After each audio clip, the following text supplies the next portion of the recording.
come from a broken family lineage, right? Just like many of you are. I just want you to know who's standing before you today. So the point is, don't think that I just, by osmosis, just blinked and I was able to stand up here before you and have these types of conversations.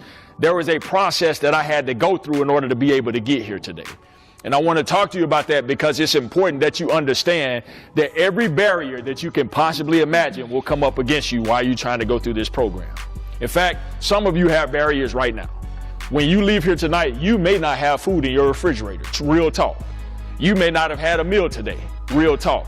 There may be some stress waiting on you at the crib. You may not have your lights on or running water in your crib right now as I'm speaking. I've been there. I understand what that means. So the question I have for you is, does purpose outweigh your pain?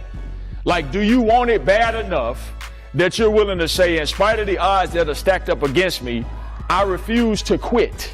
I refuse to allow myself to be stuck in the muck and mire of my current situation and circumstance. So therefore, I will do whatever it takes to get out on the other side of this thing. And I need you to get that in your head, because the next 20 weeks is going to be real. It's going to be tough. We're going to ask you to do some things you've probably never done before. And what's going to happen is you're going to want to revert back to your natural tendencies. Well, your natural tendencies are probably why you may be in some trouble right now, right? For many of us, in the conditions we in, like, some of our natural tendencies are why we never get out of the hood. Like, it's why I got uncles who are crackheads right now. It's why I got cousins who are crackheads right now. It's why I got uncles locked up right now. Because those natural tendencies, the things that they learned growing up, they never unlearned those behaviors. And as a result, those behaviors have continued to follow them until their 60s and even in their 70s, men in my family. Right? And so I want you to understand that in order to be successful, you're going to have to retrain your mind. Is everybody with me on that?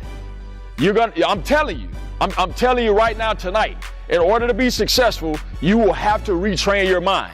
Because there's going to be some natural tendencies that you want to lean to that are not going to work for this type of program.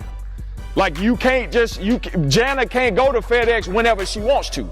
There's an expectation about when she shows up and what she does when she gets to the workhouse. Right? There's an expectation.